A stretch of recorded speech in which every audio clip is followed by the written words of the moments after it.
When did you first go to sea? December 41. And what was you? How old were you then?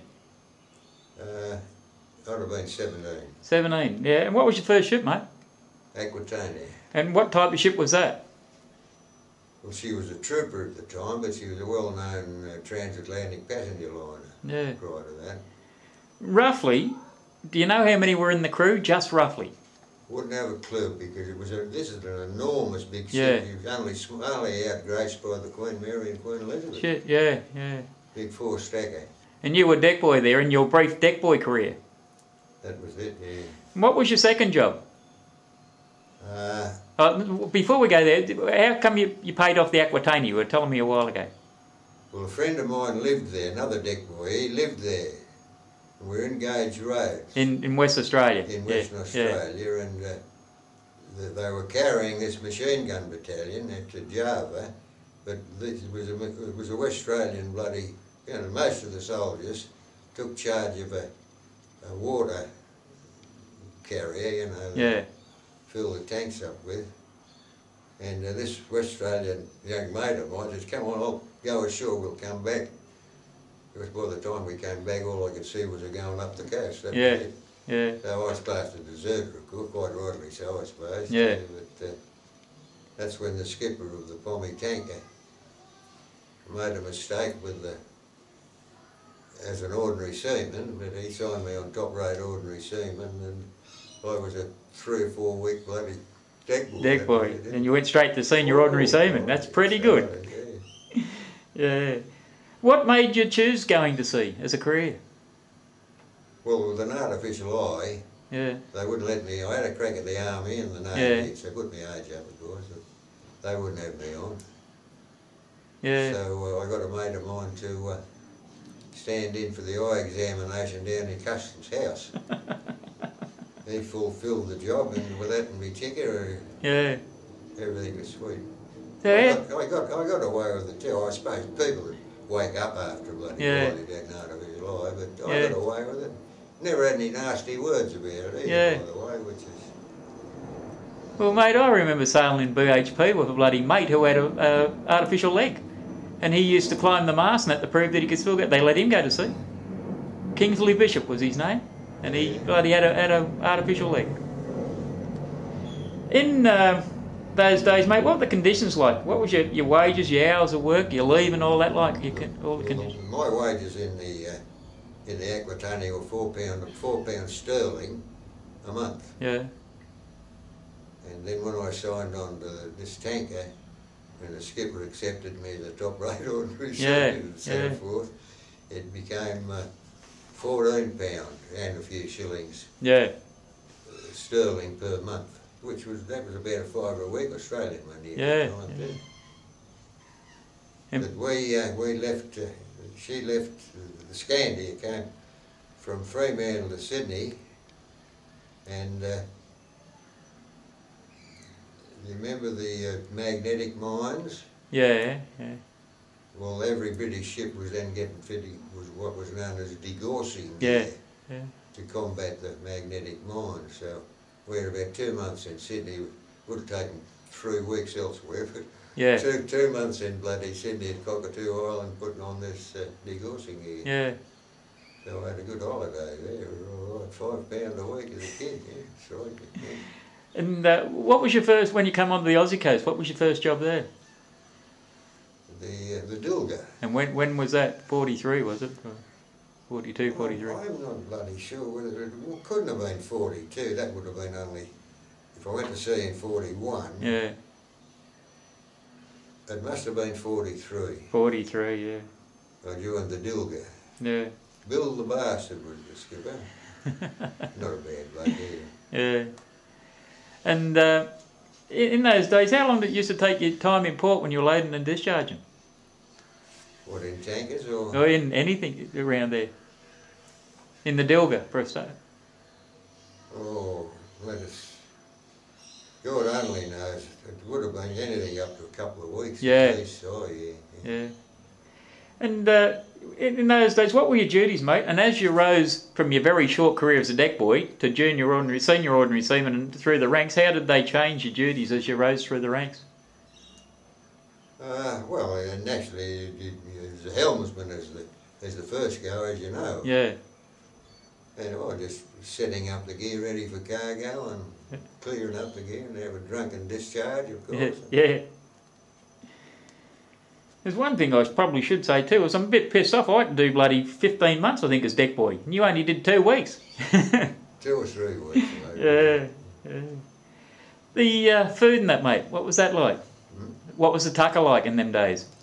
The tucker on the Aquitania was unbelievable. The tucker on the Aquitania, they were still filling up with peacetime passenger food. Yeah. Oh, good. So the poor bloody soldiers we were carrying, they were getting bully beef and that was about it. Yeah. But the food provided for the bloody crew there was on a peacetime passenger ship bloody level. Yeah. I know, not that I ate that bloody much, I was too damn seasick. But how I know it is I can remember carrying the Dixies. I was the quartermaster's peggy. Yeah. And I can remember carrying the Dixies to the quartermaster. They were living like bloody kings, 6 of them. God, strike me. Pink and a tucker, they were copping. Of course, all paid more than the government. Yeah. The government was paying more. Then how did it change after the Aquitania and that?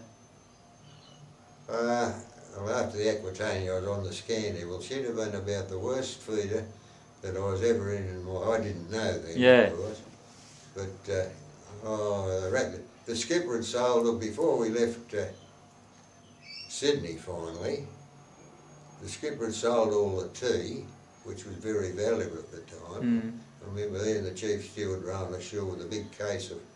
Remember the tea case? The big tea cases, one of them in the back of a rowing boat. They flogged it, of course, and so forth. But the tucker in her was bloody awful. Oh, Jesus Christ.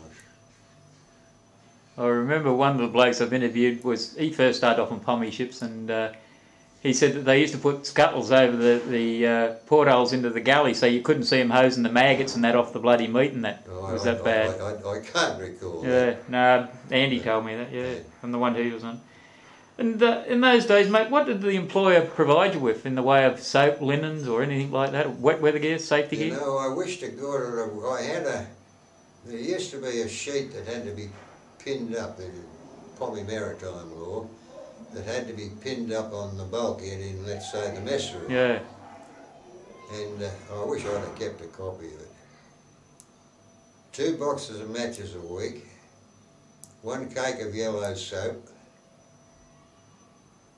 and so on and so on. And the food was sufficient without waste? The food was sufficient without waste? Exactly, that was the terminology, sufficient without waste. Yeah. Yeah, God strike me. Yeah. I remember we had we picked up in Trincomalee, we picked up a Negro cook, possibly not a bad bloke, but he wasn't a bloody cook. Yeah. And we lived almost continuously on rice. They had a big supply of rice apparently aboard, rice cakes.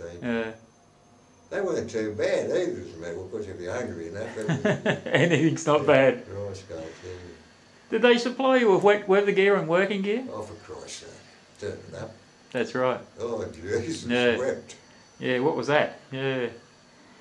What are the different types of ships you've been on, mate? Well, like I can run through the Aquitania, the Scandia, then the White Paw. She was a Shore Savile refrigerated ship. Oh, yeah. I repeat, the skipper there was a ex-Pommy Royal Navy. He was all gung-ho. But the friendliness I had aboard that ship was unbelievable. I got on well with everybody, except the fucking skipper. And as a matter of fact, when we eventually got to Sydney after, oh God, I don't know, maybe 18 months in it, he knew that there were 2 Australian ordinary seamen there. Yeah. They called Ray Taylor from North Sydney, and I was the pet boy. I was, so I realised it. I wasn't crawling, but I was a pet boy. Yeah. And we arrived in bloody Sydney, and the mate sent for me. He said, "Now listen, call me Les too, by the way." And he said, "Now listen, Les," he said, "your little mate has cleared out." He said, "We don't miss him at all. We won't even be chasing him." And he said, "I'm asking you to stay with us." Mm. And I said, "Oh yes, I'll be a pig's fucking ass." Yeah. But we did a trip up the Queensland coast with Gladstone and Bowen and so forth, a load of frozen meat. And got back to Sydney, and I drew what pay I could and cleared out. Yeah. Rightly or wrong, I suppose actually I was wrong, but I wanted to get on Australian ships, of course. Yeah. That was that. But I will say this, I struck nothing but friendliness aboard that White Paw. I more or less, I can say it now without shame, but I became, I don't know if it was my sparkling personality or not, but I became more or less the pet of the bloody ship. Yeah. I really I did. We had a couple of great blokes there. Yeah. South American bloke, Joe Cassidy. Oh, they used to look after me, no, you know. Really That gets into the next question. What was your life like on board ships and that? Well, the White Paw, in comparison to other English ships, or the other English ship that I've been to, compared to the Scania, the White Paw was quite good. The tucker wasn't too bad, but no English tucker compared to Australians at the bloody time. But he, I don't know. So the one thing that does strike my memory there, this ship carried quite a big crew. She had a baker, proper baker. Yeah. He only baked bread and so forth. And the other blokes specialised in what they would go, or roast meat or something like that. The tucker wasn't too bloody bad, but I recall the baker, of course there's two classes of food at the time, one for officers and one for also rands. Yeah. And this baker, he didn't believe in making bread rolls for common seamen. Yeah. So bread rolls were, when we washed down every morning, you know, the old habit of washing down. Yeah. When we washed down and passing the saloon windows, you could see on each plate was a bread roll. Yeah. So with a fork on the end of the broomstick, and the window would be open, just stab it down, you got yourself a bread roll. I never forgot that. Yeah. What was the difference between the Pommy ships and the Aussie ships when you came out here? Well, I can't speak for most Pommy ships. As I said, I was only in the Britannia and the Scania and the White Paw. Yeah. The Scania was friendliness from everything, from the skipper down. Of course, I was the pet boy, I suppose, and so forth. I remember the incident, we had a big fat Australian gunner, Navy gunner, and I must have struck his fancy somehow or other, but he said, "I want you to come up and have a talk to the skipper." I forget where we were in bloody, somewhere said, possibly Curacao or Trincomalee there, somewhere like that. So I go up there and the skipper says, "Sit down. If you like a drink, we'll burn a cheeky bastard." I didn't drink, right? Yeah. So he poured me out one. It was a strong rum. And of course I sweet seven, I had to put it down and I immediately brought it up. That was his attempted friendliness failed. He was one good bloke too. Yeah. Over the years, mate, you must have come across a few characters in that. Yes, oh yes, yeah. Any particularly jump to mind? Yes, I have one. He was an Oxford University graduate. This is in the White Paw. He was an Oxford University graduate, and my sparkling personality must have shone through again, and he took me under his wing. Now he was only going to sea because he didn't want to go in the bloody army, and he'd done 12 months in a sailing ship prior war for experience. Yeah. So he became an able seaman, and he was there. But he took me right under his wing, altogether in all ways too. One hell of a good bloke. Cyril Money was his name. And we got to, where did we go? I forget where we'd been. Okay, anyway, we ended up in Alexandria in Egypt, and he got onto the mate, who was patting me on the head too. He got onto the mate and asked him for a few days off so he could go up and see the pyramids. And he took yours truly with him, and I'd have never availed myself of it, I wouldn't have even thought of it, but he took me up and we had our photos, or he had a camera you could put on the ground and it automatically take a picture. I've got a couple of pictures in there, as a matter of fact. Standing on top of the pyramid. He's one hell of a good bloke. I must have been either a crawling bastard or a pretty boy, I don't know which.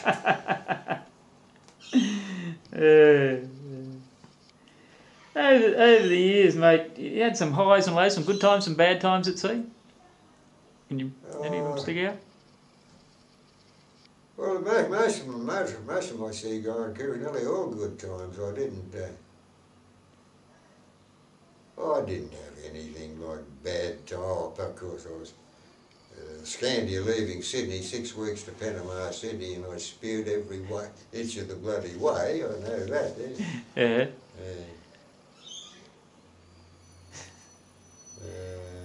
That hits and misses, like any bad weather, or you been any collisions or anything like any? No, I've been lucky enough that bloody way. I've been in some dirty bad weather, but no collisions or anything like that. Oh, I had a couple of submarine alarms, of course, but nothing further. Yeah. Than that. Oh, we left Curacao in that Scandia, and. The Americans they didn't like that King, if you remember, was the American boss, Navy. He didn't believe in pommy convoys. Oh, yeah. He did not believe it at all until the Pom's waking up to it. Yeah. Seeing as how many ships on the eastern seaboard of the States. But they didn't believe it. Anyhow, we left Curacao, night time. And the submarine scare, Yanks again, submarine scare, whether it was a submarine or whether it wasn't, I'm buggered if I know, but I know we went then to Trincomalee and we were there for some considerable bloody weeks waiting for a convoy to go to Freetown in Sierra Leone on the west coast of Africa. But, we sighted a bloody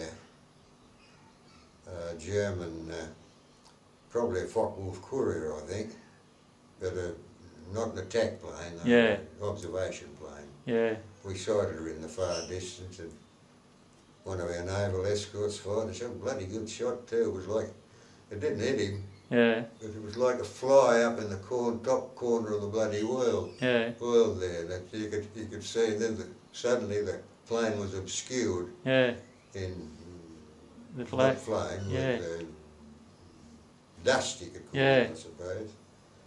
But it didn't hit him anyway, he just took off in a hurry. And what sort of bad weather were you in? Well, to be honest with you, the worst and most terrifying bloody weather I was ever in was right outside Sydney Heads. Yeah. And I was in the bloody 60 miler I was in, Hexham Bank. Oh, yeah. And I don't know what you'd call it, a mini bloody cyclone, I suppose it was, just outside, just off Barrenjoey, actually. Yeah. God, strike me, I was at the bloody wheel, and the skipper says, keep a head into it.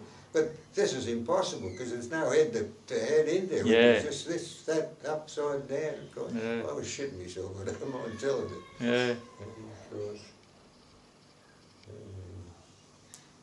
Yeah. Seaman's Union of Australia, mate. What does the Seaman's Union mean to you? It became my life, mate. It became my life. I hero worshipped Elliot, of course. EV, yeah. Along with Yeah. a lot of other people. I remember a remark he made at a meeting once that didn't gel with me. He said if we had a strike,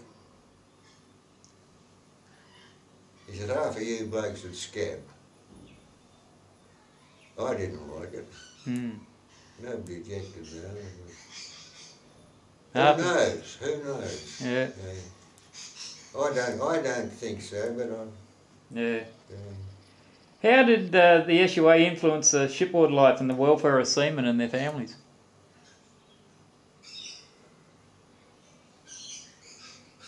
Well, it's rather hard to answer then. But as I said, I hero worshipped EV, and well, nobody could say a word in my presence anyhow about the Seaman's Union. I'm very, very proud, and I still am too. Yeah. Proud to be a member of it.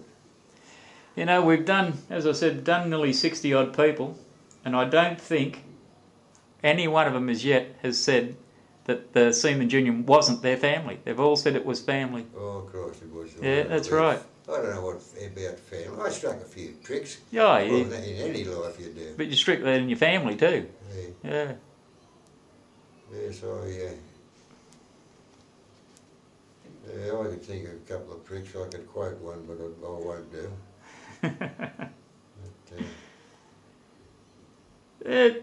Disputes, mate, shipboard or you've been in? Disputes? No. Oh, they're on all the bloody time. Oh, Christ, every 5 minutes. Yeah. Half the time I'd be Dello too, by the way, but as I got on a bit in years. Yeah. Some of them were bloody stupid. I was carried on with them too, you know. Yeah. Just for fun. Yeah. Yeah, so, Jesus. Any big ones jump to mind? Vietnam, Ampol disputes? No, I never went near Vietnam. Yeah, but the Vietnam disputes we had when we used to stick the burner on the Japarrat and all them up. I know of them, yeah. But I wasn't in no way connected with them because I don't know, I might have been in Western Australia. Oh, yeah, right, yeah. I shipped out of the West for a while. Yeah, The Chung King, you wouldn't know of her, would you? No. Well, at the start of the war, when Hong Kong was occupied, the China Navigation Company had half a dozen ships in Hong Kong. Yeah. They all flew down, they all sailed down to Fremantle. And amongst them, there was the Han Yang, the Yo Chow, the An Shun. Oh, yeah. Also, that one was a wreck up at somewhere north of Moresby. But the Chung King stayed on the coast. She was too old to go bloody where. And I find about the end of the war, I happened to be in the West and I joined the Chung King. And by God, she was a bloody good job. The An Shun, didn't she get sank or got attacked or something? I remember. I think she was the one that ended up alongside the bloody.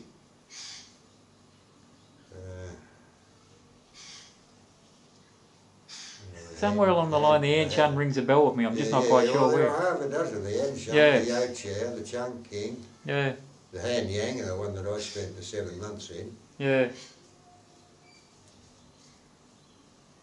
She's the best job I ever had in my bloody life, too. Yeah. I paid off her in 1940, into 1943, I think it was, something around that time, with the sum, which was a considerable sum of money at the time, of £512. Jesus, eh? And that would buy you a house. Yeah. Yeah. Of course, I pissed it up in 6 quick weeks. But, yeah. That was the only time I ever saw 100 quid notes. Yeah. Which most people didn't believe existed. I paid up with 5 £100 notes. Yeah. And no real disputes then you can think of that, real big ones? In her? In any of them? In any ship? Yeah. No, I can't think. There's always the minor bloody argument, but nothing to think. I remember at the crowd, I don't know what bloody ship, we were stuck somewhere up Wind and Broom, somewhere around that bloody way. I think it was the Amanda Miller. It might not have been. Well, let's assume it was the Amanda Miller. But we had a fucking rat bag there with us. I forget his bloody name. I don't think he'd been long on the coast. Yeah. But he'd fermented, as I knew, was the Dello, half a dozen of the younger fraternity there. They reckon he was all right. And what he wanted to do was stick the ship up. And we were 2 men light, that's right. He wanted to stick her up in, I think it was Broom or Wyndham or something. Yeah. For Christ's sake, how could you? I'd stick a ship up as quick as a bloody flash. Yeah. But not there, not at that bloody time. When there's nothing there. No, there's nothing Yeah. nothing there. They couldn't possibly get 2 bloody reliefs, Yeah. for Jesus' sake. Yeah. For Christ's sake. Anyway, I called him, of course. Yeah. Gave this big bloke a blast and he retired in. Yeah. Pretty quickly. He probably realised how stupid bloody Pulled his head in pretty fast, yeah. Well, as I said, he had no hope of getting a bloody 2 men up to bloody Wyndham or Broom. Yeah. Jesus' sake. Stop work meetings, mate. Hmm? Stop work meetings. Attended every one I could.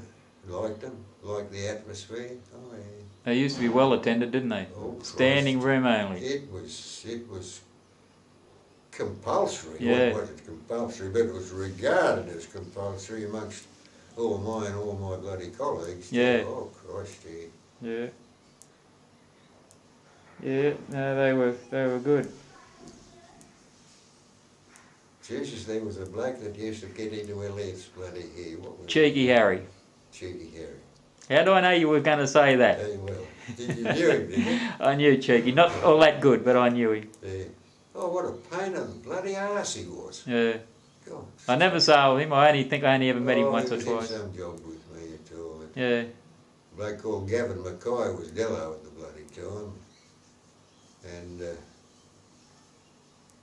What was his mate? most- Jock Wilkie was his mate's name. I'm just trying to remember. Sorry. Jock Wilkie, yes, Yeah. yeah. Yeah, well, Gavin Mackay had enough bloody strength of mind and power, which I didn't realise at the time. But enough that he quietened Cheeky Harry down considerably. Yeah. Oh, yeah. Yeah. Cheeky Harry made some accusation about him or about the conduct of the bloody ship at one bloody time, and this bloke went away and he had irrefutable evidence at some odds and ends of things that he said, here, these are the facts, you know, and Cheeky Harry retired in. Yeah. Jock Wilkie, Jesus, he was a pain in the ass at stop work meetings too, God's truth. He was Cheeky's backstop, wasn't he? Hmm? He was Cheeky's backstop. Oh yeah, Yeah. I know a great pal. Yeah. I think both of them are dead now, aren't they? Oh, I wouldn't know. Yeah. It's a long I time think ago. Cheeky died a while ago, and I think Wilkie's dead too. Yeah. I can't be positive on Cheeky Harry, on Jock, but I'm certain that Cheeky Harry died years ago. Yeah.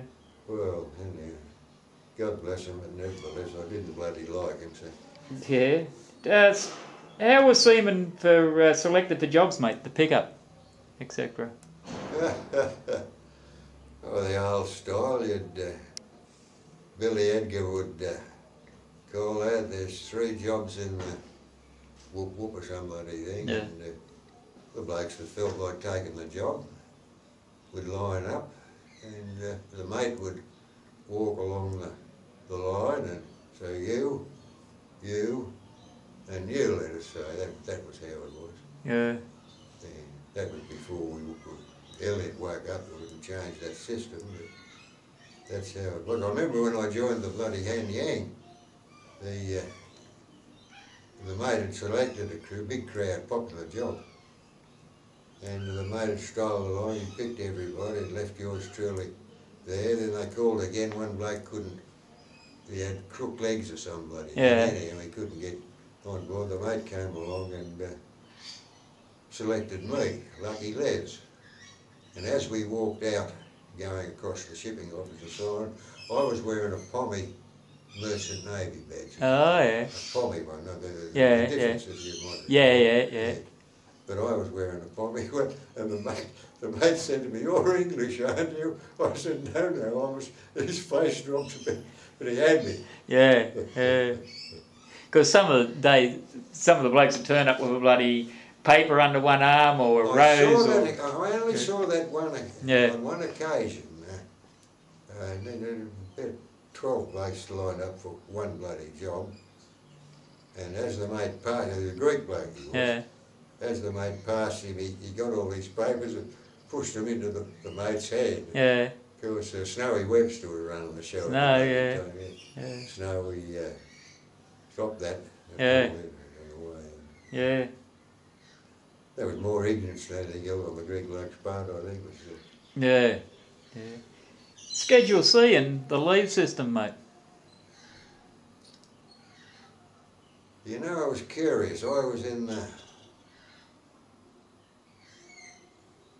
some job. We were anchored in Sydney Harbour, if I remember rightly. And I'd only a couple of days prior, I'd been some time in this job, and I went up to the skipper and asked for some leave.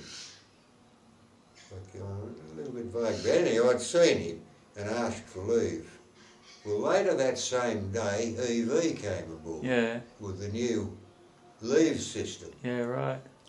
He went up to see the skipper. I wasn't present at the time. He went up to see the skipper. And anyhow, the new leave arrangements were made. And shortly after, the skipper sent down a message that, I don't know, 3 or 4 blokes were to go on immediate leave, including Leslie Ernest Wells. So that was the start of the leave system. I must tell you that, now I'm going to give a bloke a bad reputation here, and he thoroughly fucking deserves it too. He's an ordinary seaman. He's the greatest pig of a young man I ever saw him. He was we were 2 in a room at the time. He was roommates with me. When he had a shit, he'd shit all over the bloody seat, or the leave his remains in the toilet bowl, and more or less revel in it.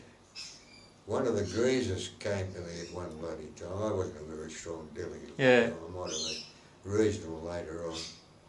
But one of the greasers came to me and he said, "Listen, come and have a look what's outside my door." And this bloke had gone allowed to shit outside this greaser. He was absolutely the most repugnant man I'd ever met in all my fucking life. But he was in touch with Elliot.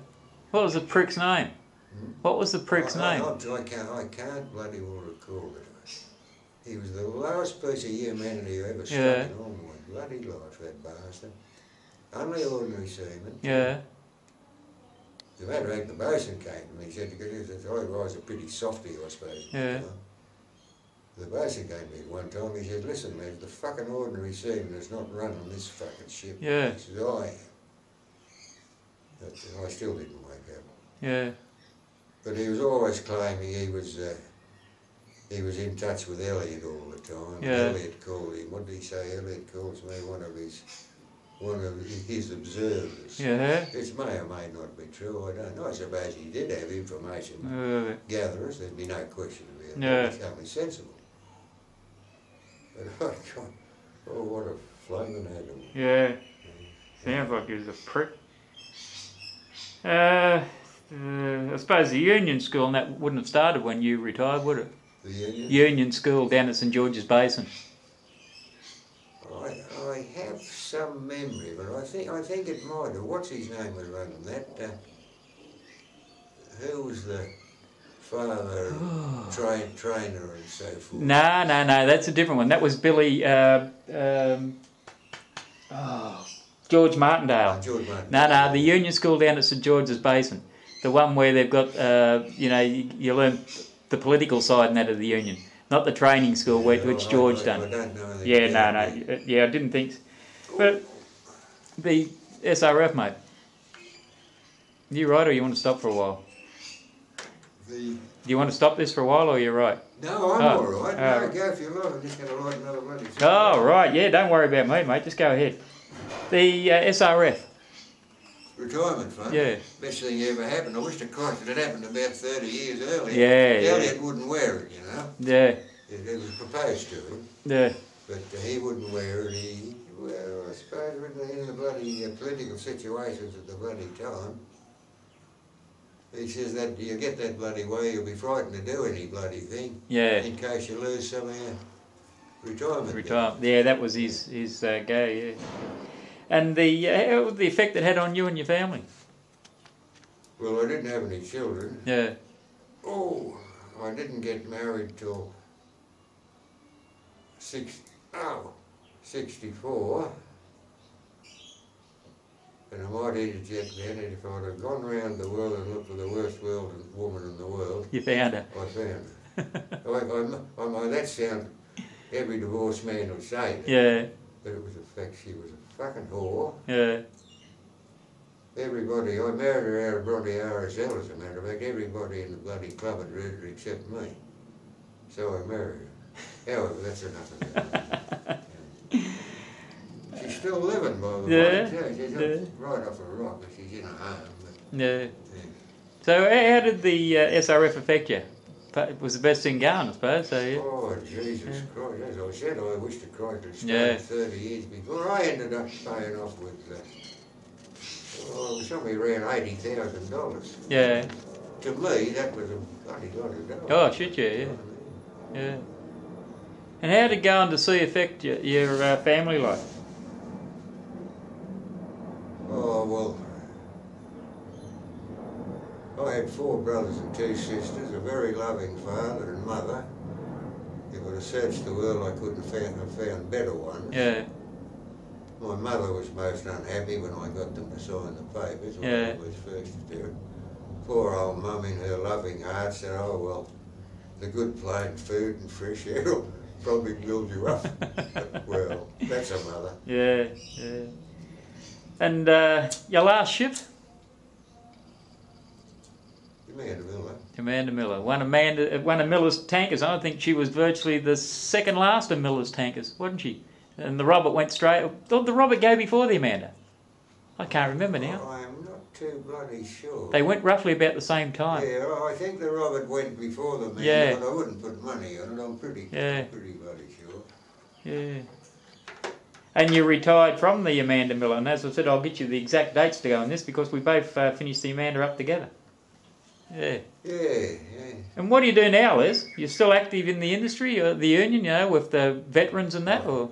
No, I can't even get down the bloody steps. I try to, but it nearly kills me to go out. That's why I'll have to say, as Alan Oliver told me, I said, look, Alan, I can't walk more than a couple of bloody foot. If I go arse over tit, I'm history. Yeah.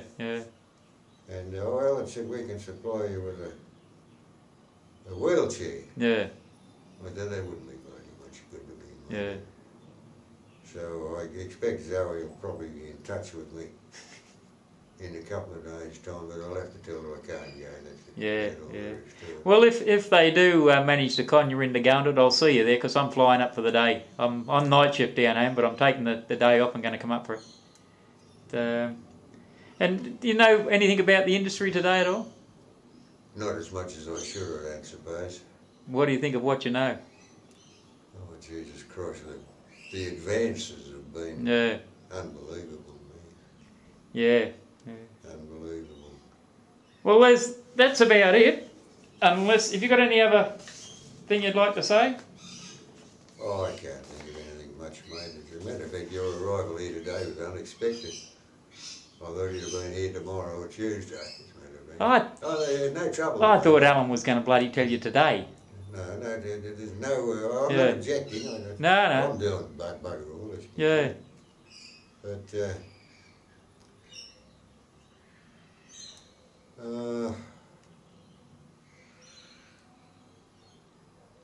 the changes in union life. You go, Billy, I remember the stockwork meetings were first held in the Mechanics Institute. Yeah. Do you know of that, do you? Yeah, roughly, yeah. I only ever went to a couple of Sydney stockwork meetings. I remember Kembla ones, you had to crowbar to get in. Newcastle the same, everywhere. Yeah. And the Unity Hall in Melbourne, that was not even standard. If you didn't get there early, you didn't get in. Most of the stockwork meetings were very popular at the time, quite rightly so too. And I tell you what now, mate, if it's not the same old faces that you see there, and they're mostly retirees, you wouldn't have a quorum there these days. Really? Yeah, I know the one in Melbourne where the last stockwork meeting I went to in Melbourne, I think there was about 30 there. Well, the new blokes aren't interested. You just can't seem to get blokes to stockwork meetings these days, mate, because we're all company employed these days. It's the worst thing that ever happened. The worst thing that ever happened to us was Peter Reith when he just wiped the pickup out. He just legislated against it. I mean, a lot of blokes whinge and say, you know, oh, the pickup and that bloody, we should have fought for it. But when it goes through Parliament and they do an act of Parliament, you can't fight. Yeah. They fuck you up like that, and that's what he done. It was... he's really a nice bloke, you know, but... Peter Reith? Yeah, unfortunately, he's still living, that's it. Well, that's right, mate, and I got one good thing I can... How much did he cop for payoff? About 250,000? I don't know, mate. But there... From the 50,000 that he bloody... Yeah. Tea-leafed. Yeah. There is one thing I can say about the prick. Bloody... I got... you can't say con, you can't say coerced, you can't say shanghaied. Anyhow, I ended up standing against him in the election that he went out, and in the seat of Flinders in Victoria, and I remember being in at a meeting at the town hall, and Kim Beasley was there, and Kim walked across me and said, "You know, unless Reith throws his hand in, you've got this bloody job." And what happened 2 or 3 days later? Reith threw his hand in, and I went against a bloke by the name of Greg Hunt because Flinders was a blue ribbon electoral, and it still is. It's still blue ribbon. But they were that pissed off with Reith, the attitude that he even treated his own bloody Liberal Party members. I mean, me and my mate went and seen him years ago and had about FOCs, and he just put his feet up on his table, his hand behind his bloody head like this, and went. We said, you know, how would you be, you know, if we bloody brought in a foreign politician on his wages and stood him against you? And his hands back like this, and he goes, "Oh, I couldn't care less." He said, "The people down here all love me." That was then. 10 years later, the Liberal Party down there hated him. All these blue ribbon bloody, you know. Well, of course, there's been a sea change in the Liberal bloody party, I suppose, as far as that sort of thing. Yeah. Well, they're stuffed. They're not in power. Do you remember the Menzies campaign to vote against the Communist Party? Yeah, in the 50s, yeah. Oh, it destroyed me bloody. I only remember from what I've read about it, mate. Yeah, but you're right. There's a red under the bed. Yeah. Lord Christ, all bloody morning. Yeah. I remember talking to Jack Brennan before. I don't know whether Jack eventually joined the party or not. I don't care. He's one hell of a good bloke. I'll tell you that. But I remember in our younger days, Jack Brennan and I had decided if Menzies put this proposed legislation into effect to ban the Communist Party, we'd immediately join the Communist Party. Yeah, yeah. I never did. I was never politically minded. But yeah. I certainly would have done just to fuck Reith up. Yeah, he's... Jack's gone, of course, hasn't he? Yeah, mate, yeah. Yeah, he died a couple of years ago. Yeah. He's one... I never got him to interview him, but I said to Elaine, I said, "Will you sit down and do the interview for me?" And she says, "I don't know too much." I said, "You're married to him." I said, "You know." I said, I'll put it to you this way, Elaine. I said, "I can go down to the pub, get someone who didn't know him and say, 'Now tell me all about Brennan.' Or I said, 'You can sit down and tell me. Now what are you going to do?' And she sat down and she said, 'Right, we'll do it.'" Yeah. So we got John through Elaine. Yeah. He was a very particular man. Yeah. I don't know whether were you ever shipmates with him? Never sailed with him, no. I was shipmates with he and another bloke that you may remember, Bluey Gavigan. Yeah, no.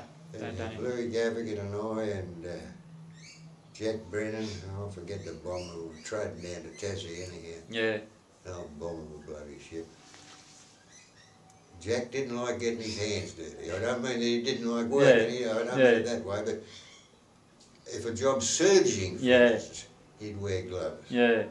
He was very, very particular in everything, but he was fair dinkum about it. And one hell of a good bloke he was, as I repeat myself. Yeah. He started off official here, didn't he, and then went to Newcastle? Yeah, I think he was. He was sent from here to Newcastle, yeah. I think he may have. My memory's fading. Yeah. Fading quite a bit. Yeah, the funny thing is, he went back to sea for one trip before he retired, or after he retired out of office, and I rang up Erlang, I was talking to her this day, and I said, where is he?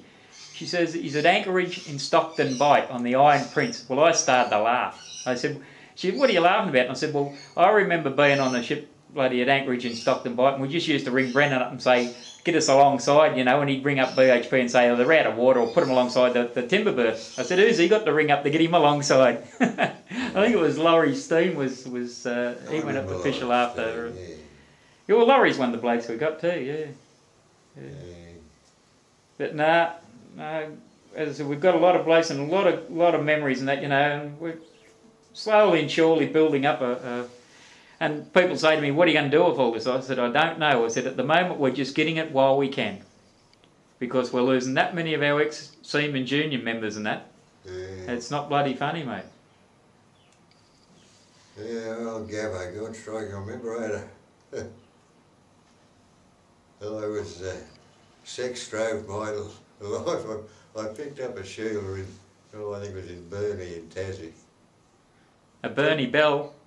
One of the Burnie Bells. One of the Burnie Bells, yeah. Every little Tassie port at the time had it, mate. Yeah. You know, of course the girls couldn't travel anywhere. No, they that's were all right. locked in their local little... Yeah. Most of them nice girls too. Anyway, I picked up this Sheila, she was rough as guts. I thought everybody was ashore. Yeah. So I've got rid of the boat and I was in pretty good nick at the bloody time. I'm filling her full of bullshit, how I loved her and Christ. Instead of everybody being ashore, everybody's bloody well aboard. They were in the forecastle, of course. Yeah. Oh, Jesus. Louis Gaffigan said to me a couple of days later, he said, I had to stuff a towel in my mouth. He said, I couldn't, the bullshit you were giving that bloody Sheila. He's still living, I believe. Yeah.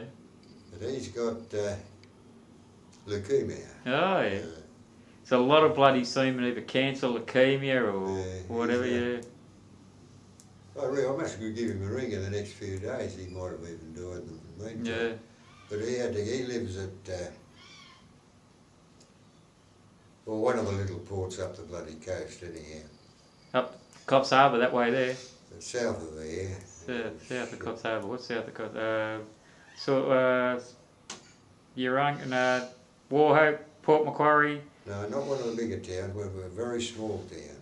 Inland or on the coast? Right on the coast. Yeah, not Wingham, Taree, around that area. He had about 25 bloody acres there. Oh, yeah. Last time I spoke to him, he said I couldn't handle it anymore, so he said, I've sold it and I've built a little house in town. I said, Jesus, I can't for the life of me remember his town. Yeah. But, he used to clash with Elliot quite a bit too. Yeah. Louis Gabbing and stuff like me instead. But, I don't think I've ever come across... Then again, as I said, bloody, you know, I know a lot of blokes by their heads and that, and just the names sort of... Yeah. It's a bit like every bloody seam, you know, you're always sailing with different blokes and that. It's... Oh, blimey, yeah. Well, Liz, if that's it, mate, that's thanks very much for that. Oh, bulls, well, mate, it's a pleasure. God, you made my day, as a matter of fact. Otherwise, just rereading. I do a considerable reading. Yeah. Rereading bloody books that I'm lucky enough to get. They send me a packet of books at your feet. A packet of books every fortnight. Comes round from Wavell and Randwick councils. They do me reading better. Some of it's good, some of it's tripe.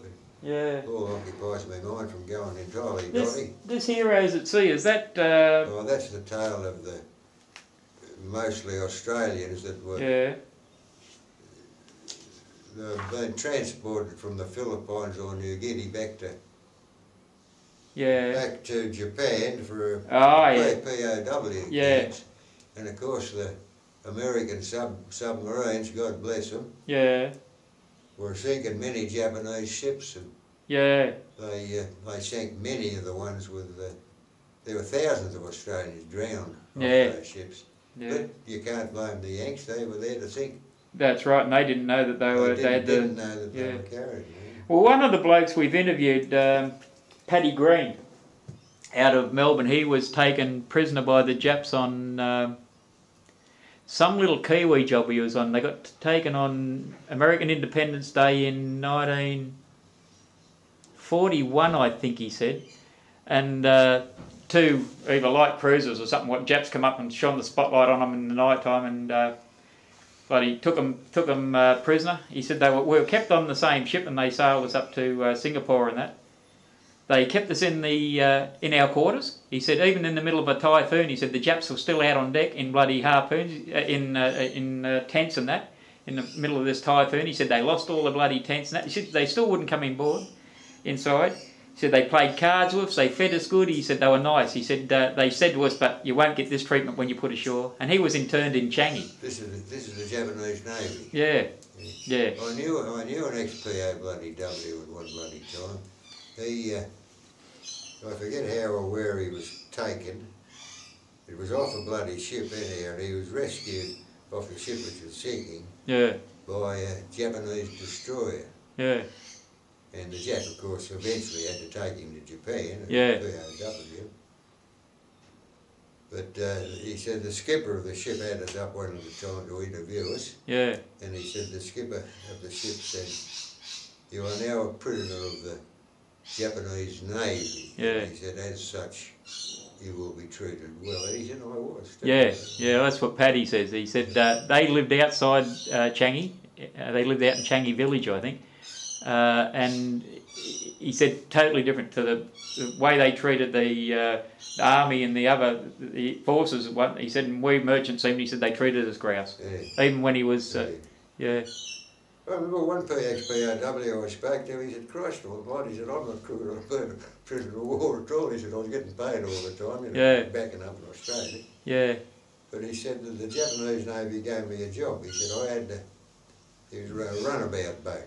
Yeah. Travelling from one spot to another in Singapore. Yeah. He said, I'd kick off about 8 o'clock in the morning, run some Japs over to another spot.